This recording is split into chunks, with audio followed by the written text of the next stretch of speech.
So where are we now with money market funds? And I guess specifically, where are we now with money market fund reform as pertains to Europe? A lot of press, there's been quite a bit of press in the recent years in relation to money market fund reform. And I think, whilst I have a healthy level of respect for peers in the press, sometimes what you read in the paper is not always precise. So I just want to step back a little bit and talk about money market fund reform in general, and hopefully draw a clearer picture for those of you in the audience to understand what's actually taking place. So money fund reform is taking place on two continents, really. So it was taking place both in the U.S. and in Europe. In the United States, we've actually seen the U.S. regulator, the Securities and Exchange Commission, announce a set of formal changes last year. Alongside that, they announced a 2-year implementation period.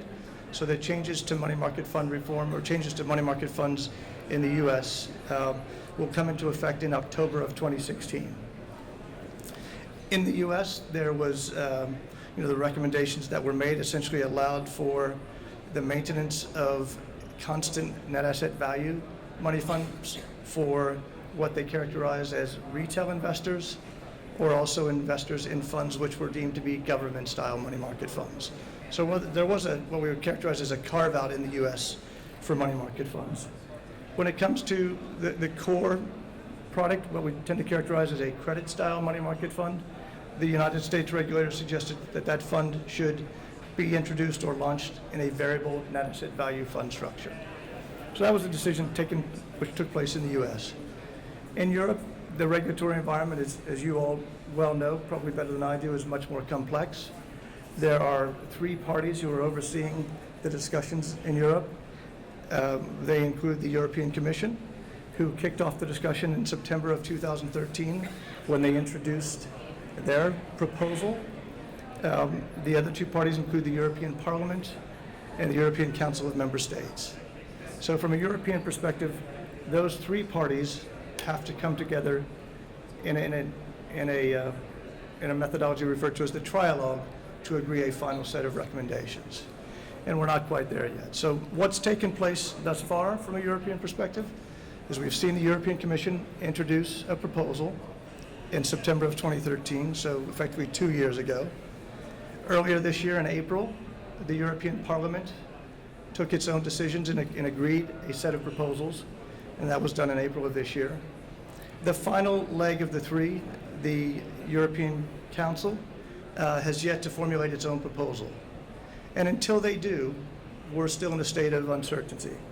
So whilst the European Commission has made its own announcements, whilst the Parliament agreed a proposal, it's all still potentially fluid, because until all 3 parties come together and agree a unified piece of regulation, all the pieces are still potentially in scope for moving. So just to talk about what we've seen come out of the European Commission and the European Parliament, because this is perhaps what you're reading about, I thought it might be helpful. So key to the European Commission's proposal was a couple items I think were probably noteworthy in the press. One was the suggestion that the ability to continue to run constant net asset value money market funds was going to be permissible only if the fund sponsors put or allocated a 3% capital buffer alongside those funds. Most managers and the industry association included, objected to that proposal and identified it as something that just wasn't feasible from a fund manager's perspective.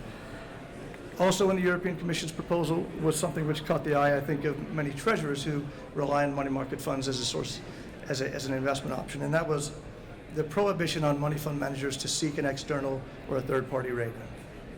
So INFA being the AAA, the Industry Association for AAA-rated constant net asset value money market funds, has obviously formed its own views around those 2 issues as well.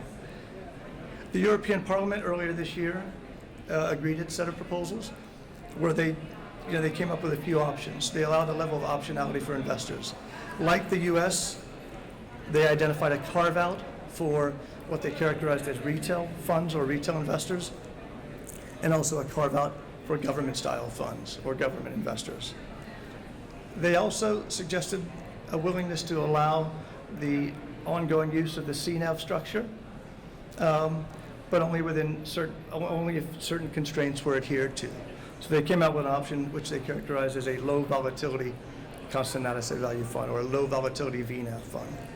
It could, in theory, still retain some of the operational features and functions of a CNAV fund, but there was going to be more constraint around it. The challenges with what came out of the Parliament was that whilst it provided optionality to investors, it also included a number of sunset provisions, so that after a period of 5 years, some of the exclusivity that was permitted, or some of the carve-outs that were permitted, would revert to normalcy, and managers would be forced to operate funds in a variable net asset value status.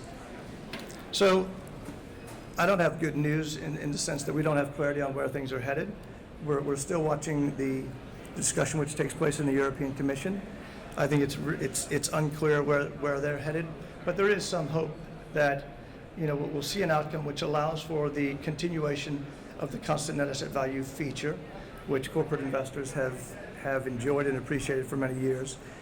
However, there may be some constraints forced on managers within that construct. I think one thing I would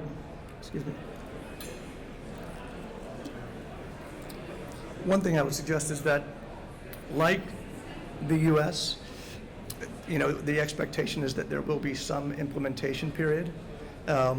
So, if I'm a corporate treasurer, there's no need to be concerned about where we're ultimately headed.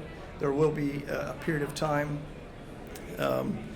where asset managers or managers of money funds will be allowed to work on some sort of suitable transition. And I think if the focus on the part of regulators is in mitigating systemic risk, one thing we take comfort in is that they don't want to rush a change to an industry and in the same vein cause further risk.